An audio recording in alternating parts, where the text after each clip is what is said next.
이건 못해자를 쓰고, 이건 이별한다는 인데 불리죠. 이건 울의 진자를 쓰고, 이건 손,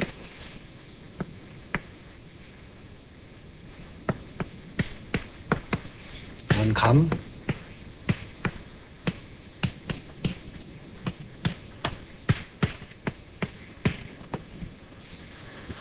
이게 도레미파가 됐네요. 자, 멋있습니다. 그것도 이렇게 건퇴해진 손감간곤. 하늘, 건, 이게 순수하게 양인괴.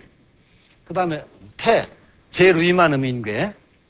가운데만 음인괴, 제일 밑에 양인괴, 제일 밑에 음인괴, 가운데가 양인괴, 제일 위가 양인괴, 모두 음인괴. 이렇게 이제 8개가 나옵니다. 건, 태, 리, 진, 손, 감, 간, 곤. 이것은 각각 어떤 자연상에서 대표적인 어떤 상징물을 가집니다.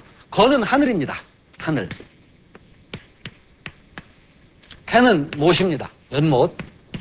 그 다음에 리는 불. 요건 우레. 손은 바람.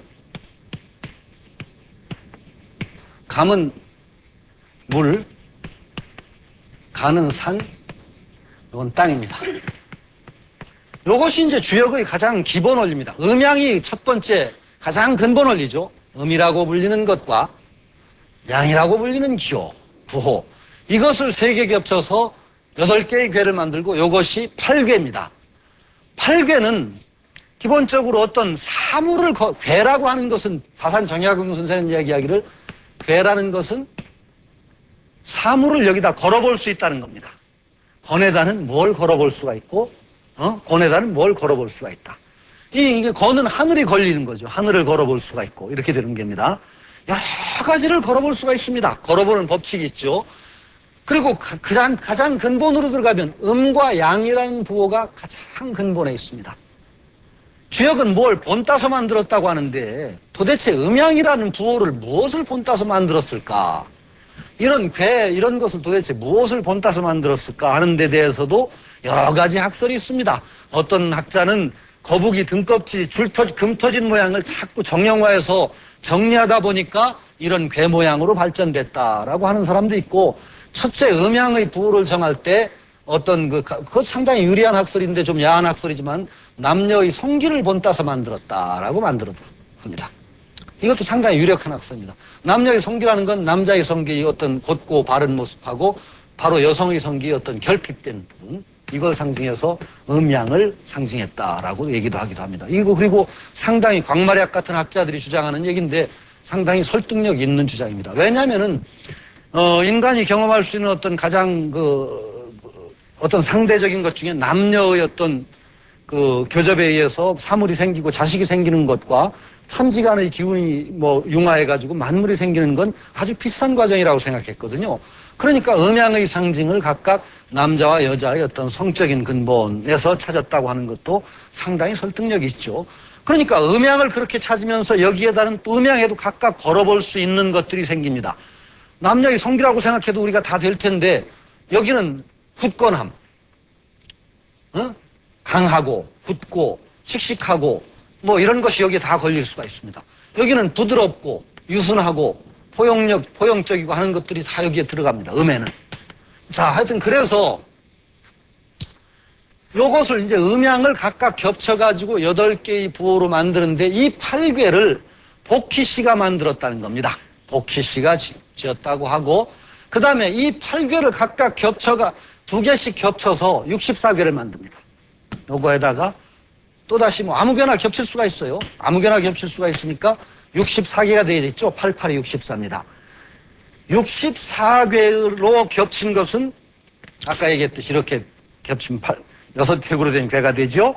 이것이 64개의 괴가 나오는데 바로 64개의 괴를 가지고 점을 치는 것이 주역의 틀인데 64개의 괴로 만든 것은 아까 얘기한 주나라의 첫 왕이라고도 할 수 있는 문왕이 했다는 겁니다. 문왕. 괴를 처음 만든 건 복희고 그것을 겹쳐서 64개로 만들고 거기다가 점치는 말을 달았다는 거예요. 여기다 점사를 글을 다른 거예요. 예를 들어 주역에는 전부 여기에 점사가 붙습니다. 요 첫 번째에는 뭐가 붙고 딱 어떤 점의 말이 붙어요. 그것을 문왕이 붙였다라고 합니다. 그리고 그 다음에 지금 통용되는 역경에는 10익이라는 10개의 날개라는 날개익자 10익 10개의 날개라는 게 붙어 있습니다.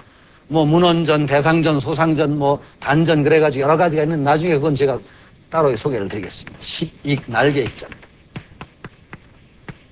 10익은 공자가 지셨다고 합니다. 공자가 졌다고 합니다. 그러니까 복휘씨와 문왕과 공자라는 세 성인을 거쳐서 주역이 완성되었다라고 하는 게죠. 이게 전통적인 견해입니다. 그러나 지금 학자들은 뭐 그렇게 보지는 않습니다. 복휘씨가 워낙 신화적인 인물인데 믿기 힘들고 그래서 오래전부터 주역의 원리가 전해 내려왔다는 건 틀림없지만 복휘씨는 믿을 수 없다. 그 다음에 64개로 된 것은 대개 주나라 내일 것이고 거기다 점사를 붙인 건 문왕 한 개인이 아니라 예전에는 국가에서 점을 칩니다. 개인이 점을 치는 것이 아니라 국가에 점 치는 관리가 있습니다. 그 관리가 국가의 중대사가 있으면 전부 점을 쳐서 기록을 남깁니다. 그 중에서 아주 권위 있고 잘 맞은 점들 얘들을 쭉 모아놨다가 그것을 정리해서 붙인 게 주역의 점사다라고 얘기하죠. 우리는 이제 지금부터 공부하려는 것은 바로 이런 64개로 된 괴입니다. 점을 치면 64가지, 64가지 괴 가운데 하나의 괴를 얻습니다. 하나의 괴를 얻고 그 가운데 변효라는 게 또 잡힙니다. 변효 잡는 법, 점 치는 법 같은 것은 다음 시간에 해야 될 것 같아요. 점 치는 법 배우고 싶으시죠? 근데 그거 좀 맞게 애껴야죠. 다음 시간에 제가 가르쳐 드리겠습니다. 다음 시간은 제가 집에서 그냥 간단히 만든 대까지 하고 가져와서 고전적인 점 치는 법하고 뭐 좀 쉽게 점 치는 법을 좀 가르쳐 드리기로 하겠습니다. 64개의 괴로 되어 있는데 64괴는 첫 번째 괴가 하늘이 두 개 겹친 괴로부터 시작을 하죠. 하늘이 이제 두 개 겹친 건위 천괴라는 것부터 시작해서 무슨 괴에서 끝나느냐? 64개가 쭉 나가서 상하경으로 나뉩니다.